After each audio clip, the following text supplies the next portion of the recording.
ostegunekoan San Juan Bautistaren omeneko meza bat eskainiko dute hemen Santa Maria elizan eta zuek bertan parte hartuko duzue, Felipe Gorritiren abesti batzuk eta abestuz, ez?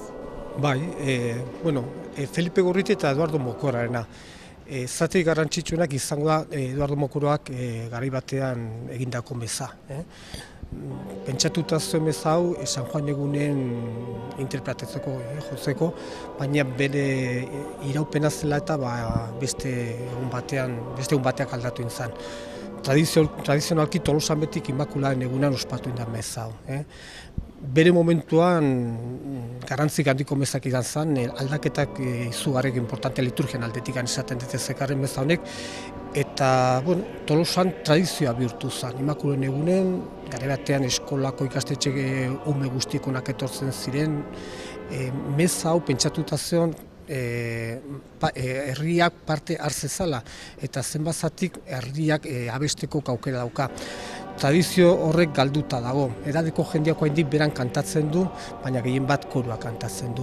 Baina Tolosan basunik Eguberrik egunekin eta San Juan egunen, Amapekinan egunen, Immakuladen egunen zen egunik garrantzitsuena. Eta misa ikusiko duzu oso solemnea da, oso ederra.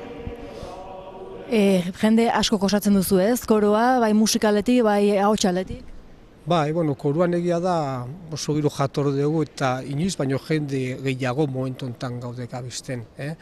Asteroken saiatzen dugu eta azkenen ez dakit familiak edo zine arteko karremana dituen artean eta bai, disfrutatzen dugu mezarekin, musikarekin eta logikoki guk azkenen kantatzen dugu guztia denak liturgian barrun sartutak egiten dugu. Baina bai, gu disfrutatzen dugu askotan negarrez eta oso unkituta bukatzen dugu bai. Urtea daramatzazue zuen artean, abestuz, ez? Ni hasi nintzen 18 urtekin eta 53 urte ditut.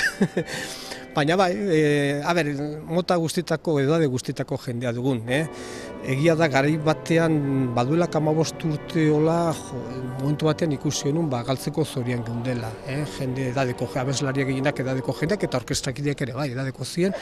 Baina egia da, poliki-poliki lortin dugula jende berria sartzen, eta nik kantatu nik adiez meza duela 20 urte, bi tenore lehenengoak edo tenoros primeros, eta orain gaude 8 behatzi tenore primeroak. Eta egia da, aldaketak handiak izan dugu azkeneko urteetan. Oso garrantzitsuak izan da bere momentuan Anderletan Mendia zuzendarik izan genuen, zuzendari lanak egin zuen bera, eta egia da zaztuen genuen asteroken saio bat, eta bai, egia da, lortin dugu momentu honetan, erakundea eusten. Ez dakit noiz artitzango da, baina alare beti jende berriaren beharra dugu, eta guk azken hemendikan konbidatzen dugu Tolosar guzti, disfrutatu nahi baldin badute, eta bestaldetik gure tradizio musikala gorde nahi baldin badute, anima daitezen eta gure ganak etortzeko gukin kantatzea eta disfrutatzea.